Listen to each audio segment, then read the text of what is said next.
The land registry at Sasa will cease to exist by December 2021, the Ministry of Land CS Farida Karone announced on Monday. CS Karone said Sasa digital platform has reduced title deed processing period from 6 months to 48 hours. She also said that the system has so far recorded over 10,000 land transactions and over 30,000 registered users. The CS added that the new digital system was solely built by Kenyan tech elites. Let's have a look. For us to finish printing this certificate of lease, this actual certificate of lease. Yeah. So that is really what the transformation means. Why is it easy to do that? It is because in the physical workplace, the manual workplace, all the departments of Ministry of Lands were working independently. And officers would spend years, even months, writing letters to each other about, give me this document, I want the survey plan, I want the valuation report. It took years. That is why that customer was waiting from 2004. But in this system, an officer sitting on their computer can access any record they want. If an application for registration comes in, all the registrar needs to do is to go to the platform, check where is this parcel. Because one of the problems, of course, is getting parcels, registering documents in the wrong place. Where is this parcel? Is it properly allocated to this individual? Is it public land? Is it a forest reserve? Is it a road reserve? Whatever it is. If it is clear and the officer is convinced that this document should be properly registered, then you saw how long it takes. A very quick time, and we print out the title document. The Independent Electoral and Boundaries Commission, IEBC, has rolled out a voter registration drive targeting between 6 and 7 million new voters ahead of 2022 general elections. In the first phase, covering 30 days, the electoral body targets to register at least 4 million of the new voters, with another exercise set for January next year if the target is not met. IEBC Chairman Ofula Chebukati says the commission's aimed at increasing the number of registered voters from the current 19.6 million to 26.9 million. That is if it meets its 7.2 million new voter targets. Antonio Sundwa brings us that report. Kwa majina naitwa Ali Salim. Niko based hapa on behalf of IBC, niko based hapa Township Ward hapa na Machan. The Independent and Electoral Boundary Commission IEBC on Monday rolled out a voter registration drive targeting between 6 and 7 million new voters ahead of the 2022 general elections. Voter registration may not have been taking place as planned, but I want to bring it out that the 9 constituencies, just like the rest of the country, the offices are opened. So anybody who has reached the age of 18 and wants to register, you simply walk to the constituency office and will be registered.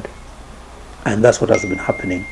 The unfortunate bit, which is a challenge, is that majority of Kenyans, they wait last minute and they want to come to register when you are doing mass voter registration. According to Mr. Solomon Mdanya, the IEBC chairman of Bungoma County, in the first phase covering 30 days, the electoral body targets to register at least 4 million of the new voters, with another exercise set for January next year if the target is not met. My name is Solomon Mudanya. I'm the county elections manager in charge of Bungoma County.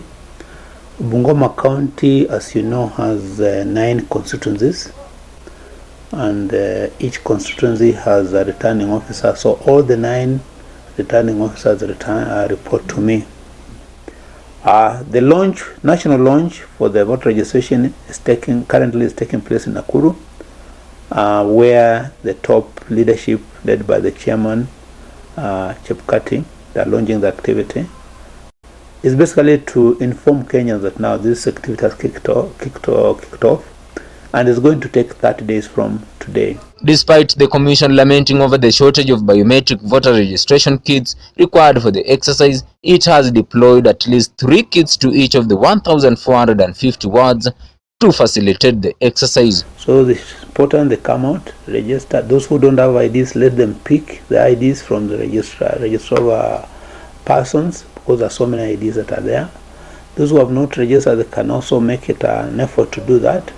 And then once you get your ID, come to the IBC office, either with the ID or the passport. then you get registered so that 2022 you don't complain. But yeah, like kuna materials zingine tunahitaji kidogo kidogo, so like tungeomba as tunaendelea. IEBC aims at increasing the number of registered voters from the current 19.6 million to 26.9 million, that is, if it meets the 7.2 million new voter target. Well, the advice to the people of Bungoma is please come out and register. You know, when you don't register and you don't vote, you are basically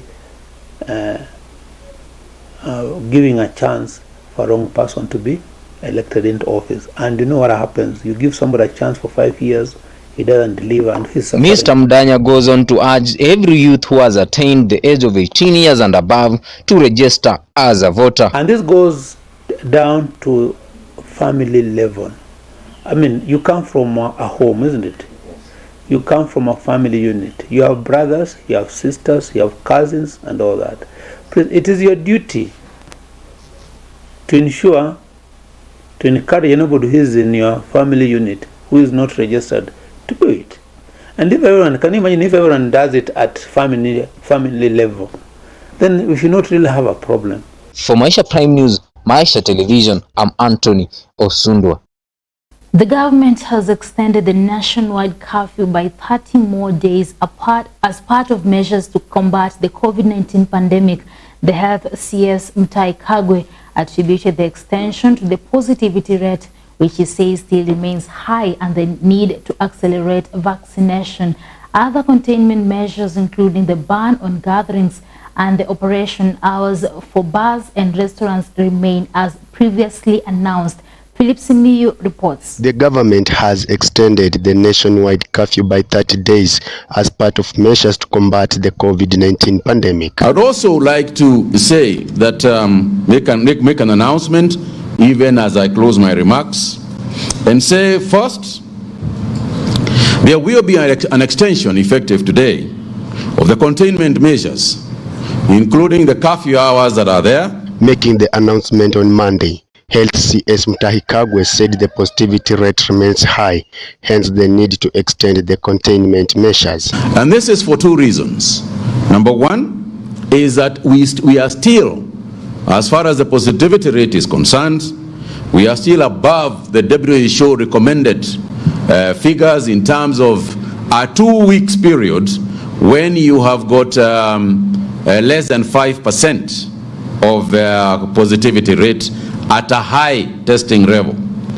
Secondly, we need at least the 30 days that we are going to extend the time to, so that we can vaccinate as many people during that period as possible.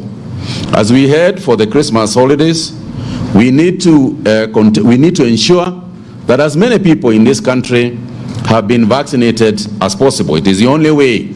The curfew hours remains from 10 p.m. to 4 p.m. We can be able to fully open our economy, and we hope to do so, during the period that we have announced. So in consultation with the National Emergency Response Committee on Coronavirus, and obviously consulting with His Excellency the President, the government will indeed announce an extension of the hours that we have got. Other containment measures, including operation hours for bars and restaurants, as well as ban of public gatherings, remains as previously announced. For the containment measures to remain the same until perhaps by the end of this month.